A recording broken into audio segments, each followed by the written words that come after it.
أسباب السعال. الكحة.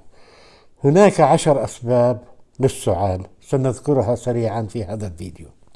1. الزكام، الرشح والإنفلونزا، وهي التهابات فيروسية تسبب سعال جاف، والرشح والإنفلونزا هي السبب الرئيسي للسعال الجاف على مستوى العالم. 2. التهاب الحلق والشعب الهوائية، سواء كان هذا الالتهاب فيروسي أم التهاب بكتيري فإنه يسبب سعال مزعج ومؤلم.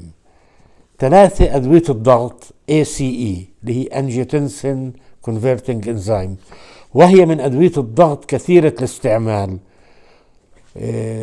مستعمل كتير. الأنجيوتنسين له أسماء تجارية كتير، يعني في كل بلد في 5-6 أدوية من الأنجيوتنسين كونفرتنج إنزيم.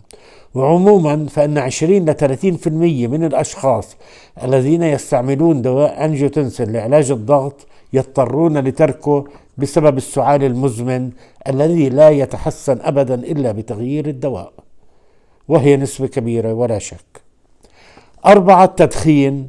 أغلب المدخنين وبعد عدة أعوام من التدخين المستمر يبدأون بالشكوى من نوع أو آخر من السعال، يزداد هذا السعال عاما بعد عام إلى أن يصل إلى داء الانسداد الرئوي المزمن COPD، والذي لا يمكن التعافي منه.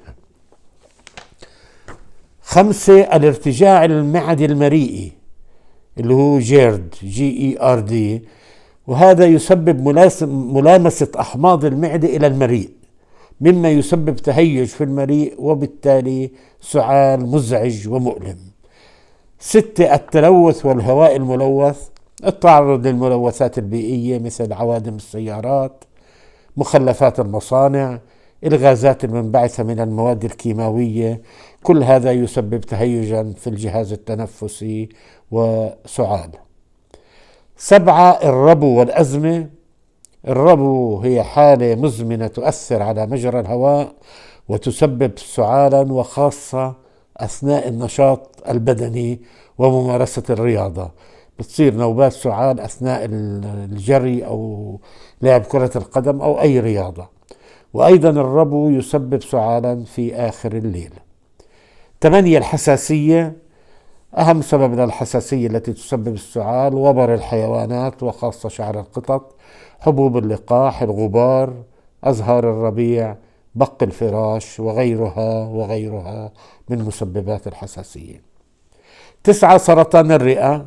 سرطان الرئة من الأمراض الخطيرة، يسبب سعال شديد جدا مع بلغم أخضر إلى أسود يظهر به خيوط دموية باستمرار، دائما البلغم في دم، مع نزول شديد وملاحظ في الوزن. 10. وأخيرا السل اللي هو الدرن، وهو مرض